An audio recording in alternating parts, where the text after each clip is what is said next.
Viva Culture, l'actualité des arts vue par l'association Maison de la Culture du Havre. Présentée par Isabelle. Viva Culture, l'émission de la culture dans toutes ses découvertes. Bonjour à toutes, bonjour à tous et merci de nous retrouver dans Viva Culture. Aujourd'hui, je m'entretiens avec Ghislaine Chastanet, présidente de l'association Estuaire en Seine.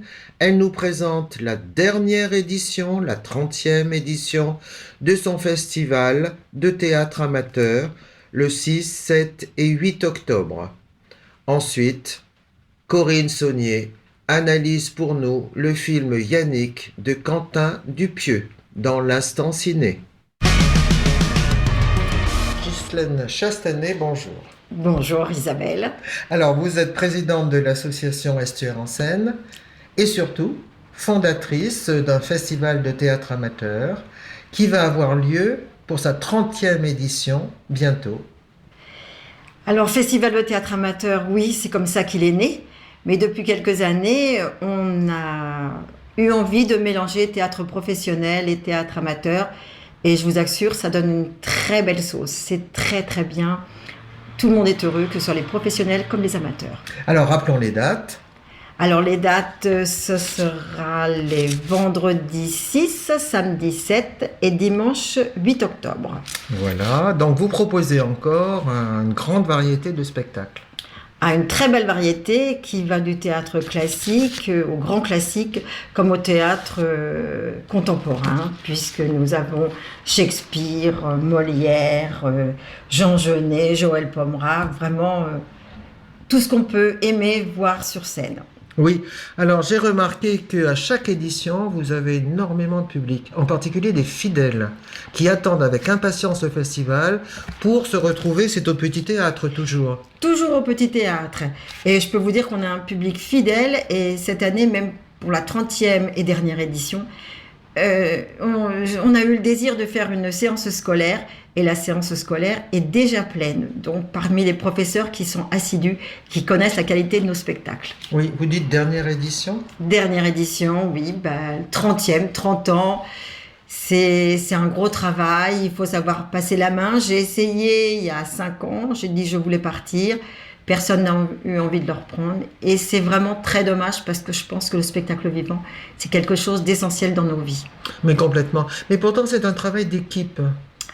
Un travail d'équipe, oui, mais le plus gros du travail, tout ce qui est administratif, il faut une personne, il faut des gens qui ont du matériel, qui savent s'en servir. C'est complexe, ça ne s'améliore pas dans la complexité. Et voilà, je crois que les gens sont fatigués. Ah oui, quand même. Parce que vous avez aussi un gros travail d'investigation, parce qu'il faut sélectionner les pièces. Et oui, alors c'est vrai que c'est du plaisir. Aller voir des festivals à Cherbourg, à Rouen, ou à Passy-sur-Eure, ou dans des petits villages. Partout en Normandie. Partout en Normandie, voilà. C'est vraiment bien. Mais ça prend quasiment la totalité de nos week-ends. Et puis... Voilà, mais c'est des moments très agréables et des très belles rencontres. Peut-être il faudrait en dire un petit peu plus aussi sur chaque pièce, parce que les troupes, qui sont les troupes ? Alors, les troupes, ça commence par un très beau spectacle de Shakespeare, un Roméo et Juliette, qui est vraiment extraordinaire. Ce spectacle, c'est une troupe professionnelle. La mise en scène est de Manon Montel. Sur scène, il y a des comédiens, bien sûr, mais aussi des musiciens et une très belle chorégraphie. Ce spectacle est multiculturel et vraiment, c'est le plaisir des yeux et le plaisir de l'oreille. Oui, parce qu'on pourrait vous dire Roméo et Juliette, on en a vu. Ah ben bien sûr, la fin est toujours la même, mais quelle émotion dans la traduction de spectacle, dans l'interprétation. Vraiment, c'est des personnes talentueuses qui exercent leur art avec amour et passion. Je vous assure, ils vous entraînent dans leur passion. Avec une chorégraphie, donc il y a des danseurs. Ils sont en même temps danseurs. Ah, ils sont danseurs. Ils sont danseurs, musiciens et comédiens. Ah oui. Ah oui, c'est exceptionnel. Ils ont joué pendant 3 semaines à Avignon en 2022. Oui. Et ils ont joué cette année encore 3 semaines en 2023. Et ils ont recueilli les félicitations de toute la presse nationale. Ah oui, alors ça, sera le vendredi 6 octobre à 20h. 6 octobre à 20h. Voilà, donc il faut se précipiter pour prendre ses places. Ah ben bien sûr, j'espère Oui. avoir une salle comble. 400 places au petit théâtre, donc 400 places seulement. 400 places seulement. C'est vrai que ça mériterait beaucoup plus de spectateurs. Oui, oui, oui. Mais je suis très heureuse que la population havraise puisse voir ce spectacle. C'est ça. Et alors, on retire les places comment? Alors, les places peuvent être retirées au théâtre de l'Hôtel de Ville. Mhm. C'est 8 € le spectacle, donc un prix Ah, dérisoire. complètement. 1 euro pour les enfants. Oui. Et le pass, l'abonnement est à 22 € seulement. Mhm. Ah oui, pour les 8 spectacles. 6 spectacles. 6 spectacles. 6 spectacles. Oui, oui. Alors, autre pièce. Alors, il y a aussi les Fourberies de Scapin. Alors, c'est l'autre troupe professionnelle. Oui. Là, c'est très drôle. C'est bon, les Fourberies de Scapin, déjà, Molière, tout le monde connaît. Tout le monde connaît ces pièces-là. Mais là, c'est une très jeune troupe qui est issue de l'Académie internationale des arts du spectacle. Oui. Donc, une jeune troupe qui sort de l'école, qui s'est montée en troupe professionnelle. Et il joue avec une espièglerie et un dynamisme qu'on a quand on a 20 ans. Oui, c'est ça. Et puis en plus, évidemment, c'est de la Commedia dell'arte. Voilà, Commedia dell'arte. Je pense que Oui. vraiment que tous les jeunes aillent voir ça, ça vous rend amoureux du théâtre. D'autant plus que Molière, on est un petit peu privé au Havre depuis quelques années, non? Oui, Molière n'est plus autant joué qu'avant, c'est vrai.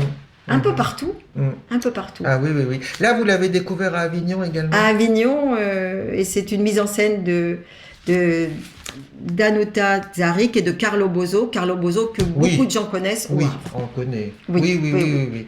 Alors, il y a aussi du contemporain.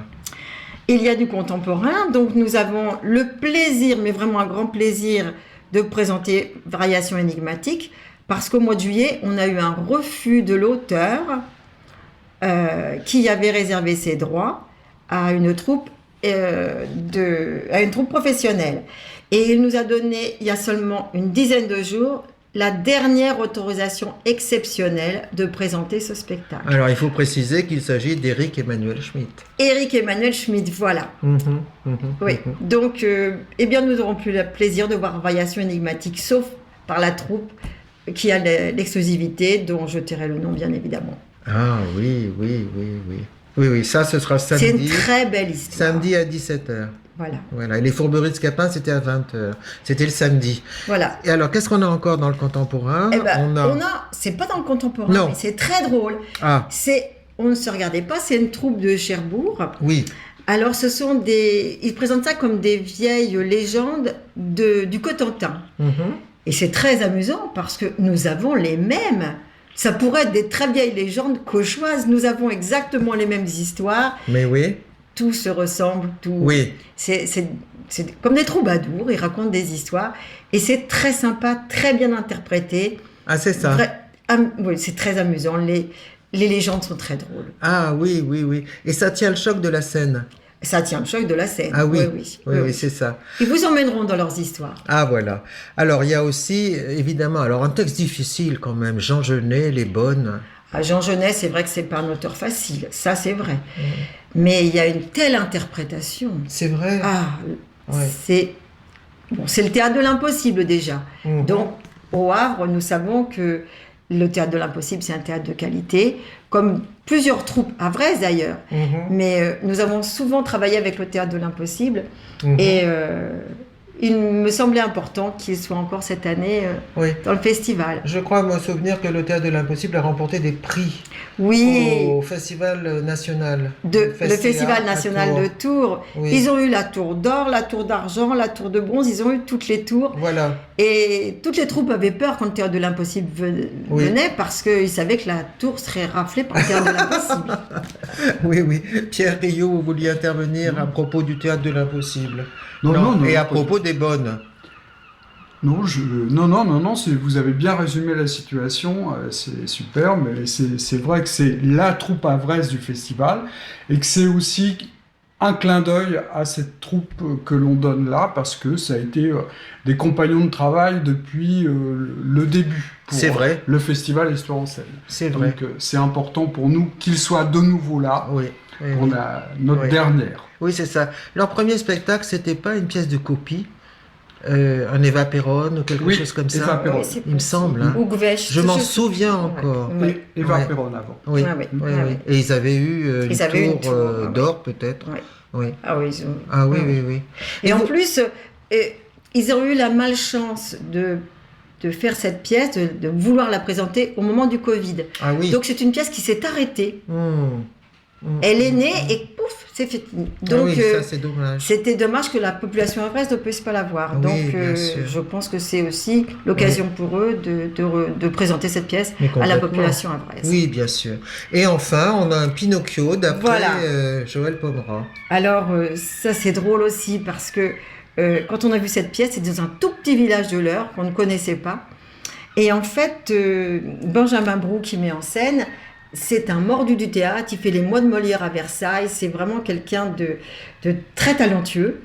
Et dans son petit village, il a voulu monter une troupe de théâtre, et comme il a mis la famille, mais il a pris aussi les théâtres à côté, donc des petits villages de 300 ou 400 personnes se retrouvent sur cette pièce.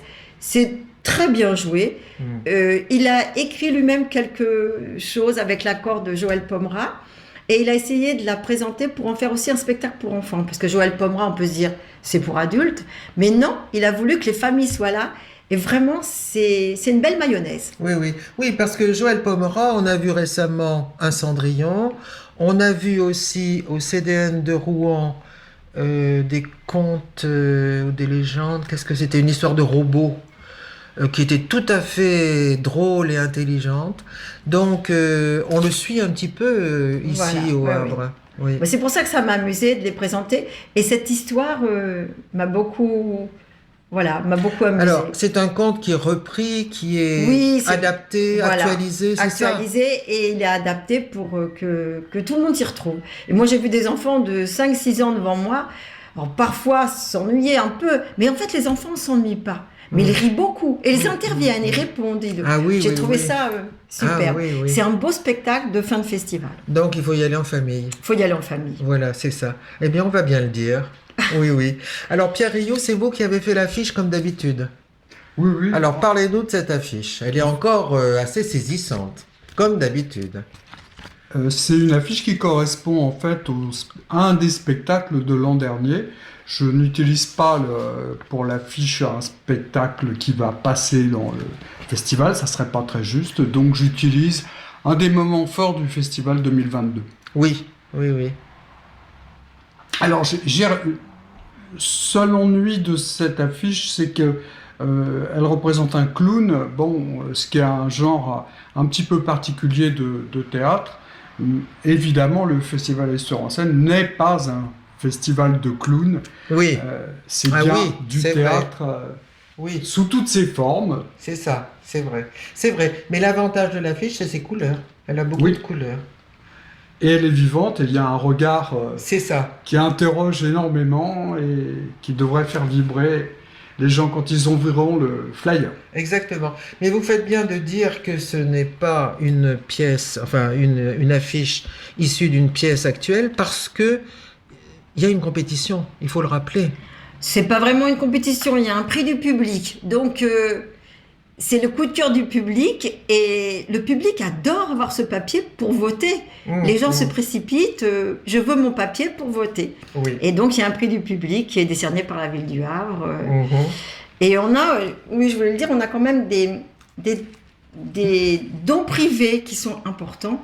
La ville du Havre nous soutient depuis le début, enfin depuis 29 ans, puisque la première année, on a eu quelques difficultés, mais il a existé.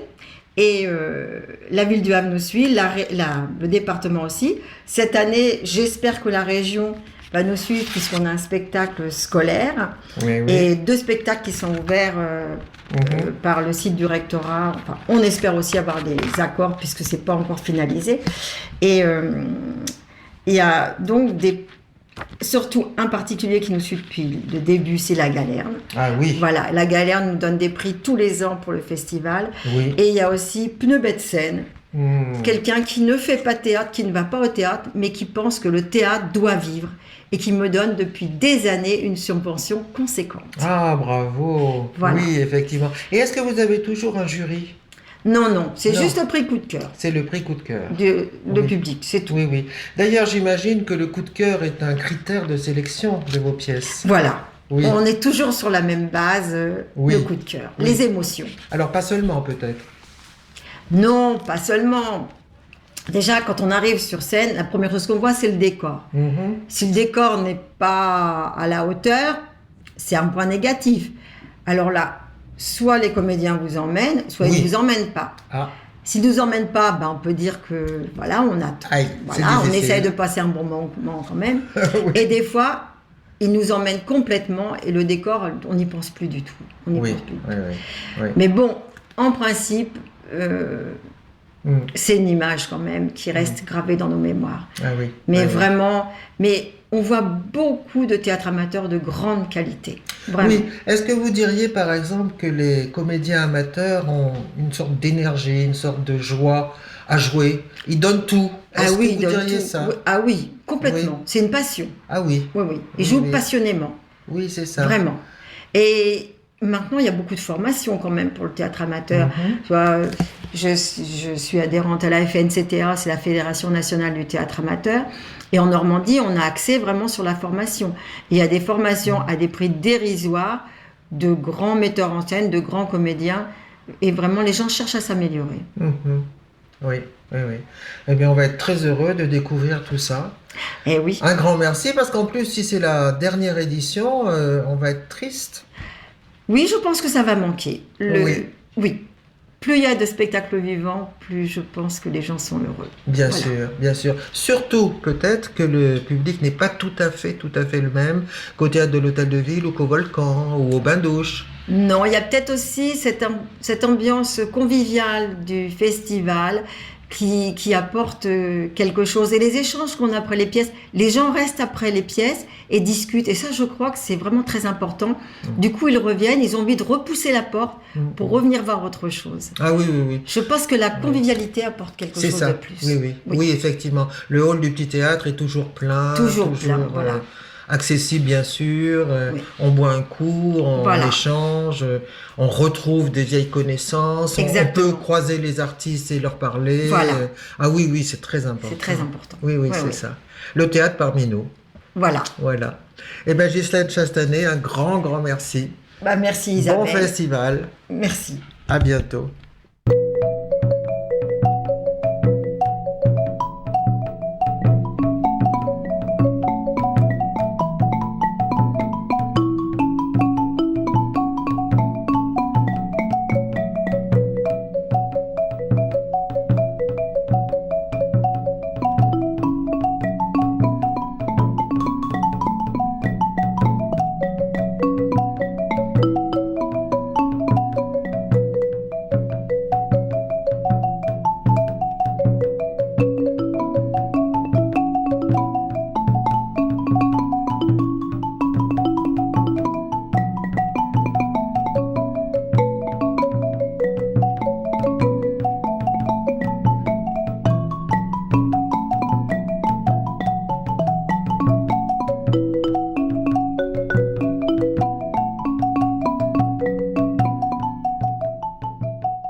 L'instant ciné par Corinne Saunier. Bonjour à tous. Aujourd'hui, une fois n'est pas coutume, il sera question d'un film récemment sorti, Yannick, de Quentin Dupieux.